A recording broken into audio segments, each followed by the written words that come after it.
সফলতার মুখ দেখে, আশেপাশে অনেক বাড়ির মানুষ আছে, চিন্তা করে কি করে হলো, কত কিছুই ছিল না, এত কিছু হলো কি করে, নিশ্চয়ই ওর কোনো গোপন কাজ আছে, তাহলে এত কিছু হবে কি করে, এগুলো নিয়ে আলোচনা হয়, তাই না?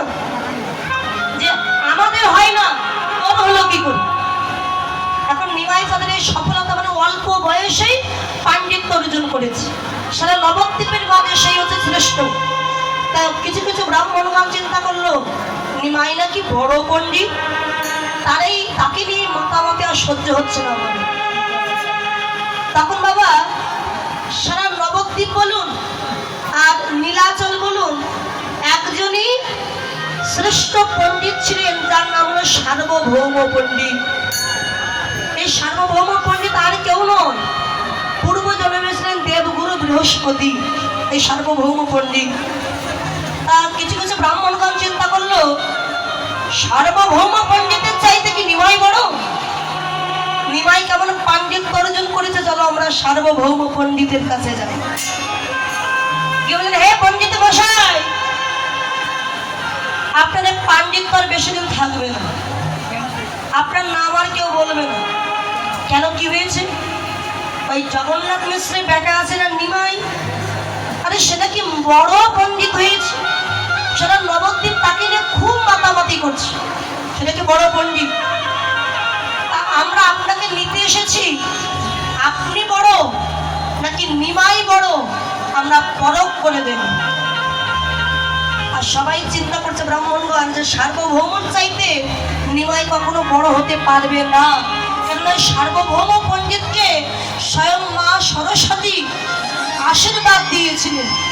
তপস্যায় সরস্বতী মাকে সন্তুষ্ট করবার পরে মা সরস্বতী তাকে আশীর্বাদ দিয়েছিলেন, বাবা সার্বভৌম আশীর্বাদ দিলাম তোকে, আজ থেকে সদা সর্বদা তোর জিহ্বায় আমি বিরাজ করব। হ্যাঁ, বিশ্ববিখ্যাত, তুই বদন দিয়ে যাই বলবি এক একটা শ্লোকে পরিণত হবে। তাহলে আমার জিহ্বায় যদি মা সরস্বতী বিরাজ করে বাবা, তাহলে আমার মনে একটু অহংকার হবে যে আমি যা বলবো তাই এক একটা শ্লোক আমার কখনো ভুল হবে না। সার্বভৌম চিন্তা করলো কি আমার চাইতে নিমাই বড়, বেশ আমি যাবই নবদ্বীপ। ব্রাহ্মণগণ সার্বভৌম পণ্ডিতকে নিয়ে এসেছে, এনে সার্বভৌম পণ্ডিতের সম্মুখে নিমাই চাঁদকে বসিয়েছে। নিমাই চাঁদের রূপন জ্যোতিকে দর্শন করে সার্বভৌম পণ্ডিত প্রথম নিজেকে খুব হীন ভাবলেন। আহারে, এত সুন্দর রূপ, নিমাইয়ের এত রূপ, ও রূপ দেখে মনে হচ্ছে যদি একবার তাকে হৃদয়ে জড়িয়ে ধরতে পারতাম। কিন্তু এটা করতে গেলে তো হবে না, আমি এসেছি আমার পাণ্ডিত্যের পরিচয় দিতে, আমাকে সেটাই করতে হবে। এখন অহংকার যুক্ত হৃদয়ে যখন এক সপ্তাহ ব্যাপী শাস্ত্র নিয়ে আলোচনা শুরু করেছে, এক সপ্তাহ যখন শাস্ত্র নিয়ে আলোচনা শুরু করলো, সার্বভৌম পণ্ডিত তার আয়ত্ত করা যে শ্লোক সব ঝড়ের মতো বলে যাচ্ছে। আর নিমাই চাঁদের সম্মুখে সামনে বসে আমল করে আছে, সে তাকিয়ে আছে। আর সার্বভৌম মনে মনে ভাবছে ও বোধহয় মূর্খ, এই জন্য আমার এত কঠিন কঠিন শ্লোকের মাহাত্ম্য কিছুই বুঝতে পারছে না, তাই চুপটি করে বসে আছে। এক সপ্তাহ ব্যাপী শাস্ত্র আলোচনা করবার পরে নিমাই চাঁদ বললেন, হে পণ্ডিত মশাই, আপনার বলা কি শেষ হয়েছে? এবার আমি বলছি আপনি শ্রবণ করুন। আপনি যে শ্লোকগুলো বলেছেন সেগুলো শুনবার সাথে সাথেই আমার মুখস্থ হয়ে গেছে, সব মুখস্থ হয়ে গেছে। আর হ্যাঁ, আপনি 3টে স্থানে কিন্তু ভুল বলেছেন। যেই বলেছে 3টে স্থানে ভুল বলেছে, সার্বভৌম চিন্তা করলো কে নিমাই যে আমার শ্লোকে ভুল ধরে, আমি মহাপণ্ডিত, মা সরস্বতী আমার জিহ্বায় বিরাজ করছে, আমার শ্লোকে নাকি ভুল হয়েছে। দাঁড়া, আমি পরীক্ষা করব। গৃহে ফিরে এসে শাস্ত্র খুলে দেখে সত্যি যে 3টে স্থানের কথা বলেছেন 3টে স্থানে ভুল। সার্বভৌম পণ্ডিত তখন নির্জন নিশীথে আবার মা সরস্বতীর তপস্যায় মগ্ন হয়েছে। মা সরস্বতী এসে দেখা দিয়েছে, বাবা সার্বভৌম, মা করেছিস মা? মা, তুই তো আমায় কথা দিয়েছিলি সদা সর্বদা আমার জিহ্বায় তুই বিরাজ করবি।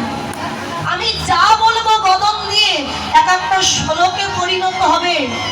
তাহলে কে ওই নিমাই যে কিনা আমার শ্লোকে ভুল ধরছে? সরস্বতী মা তখন করজোরে কেঁদে বলে, সার্বভৌম,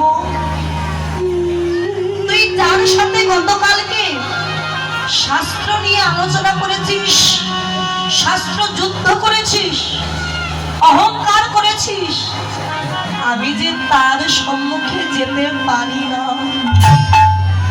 কেননা সে শুধু আমার প্রভু নয়, এই জগতের প্রভু আমার নিমাই ছাড়।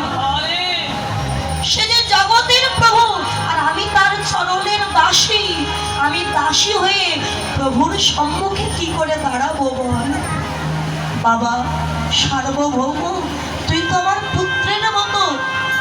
আমি তোকে একটা কথা বলি, শোন বাবা, বেশি অহংকার ভালো নয়।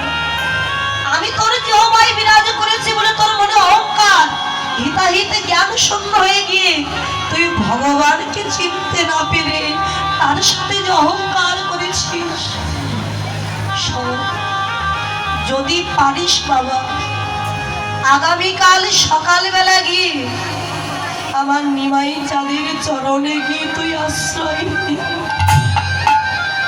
ওরে আমার নিমাই চাঁদ বড় দয়ালু, তার চরণে পাপি তাপি যে একবার যায়, যে চরণে আশ্রয় নেয়, নিমাই চাঁদ তাকে চরণ ছাড়া করে না। জানা বাবা, মা সরস্বতীর কথা শুনে পরদিন ব্রহ্ম মুহূর্তে উঠে সার্বভৌম পণ্ডিত ছুটে গিয়ে আমার নিমাই চাঁদের চরণে আছাড় খেয়ে পড়েছে। ওগো দয়াময়, আমি তো অজ্ঞান, জ্ঞানহীন। আমি নয় তোমায় চিনতে পারি, কিন্তু তুমি আমাকে ধরা দিতে কেন দেরি করলে? ওগো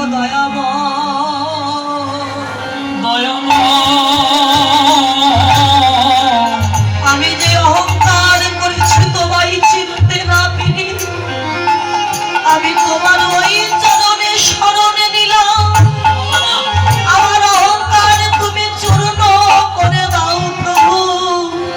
শুনেছি যে একবার তোমার চরণে আশ্রয় নেয়, তুমি নাকি তাকে চরণ ছাড়া করো না। আমি তোমার ওই চরণে শরণ দিলাম। আমি কাঙাল বলে যেন চরণ ছাড়া আমায় করো না। হরি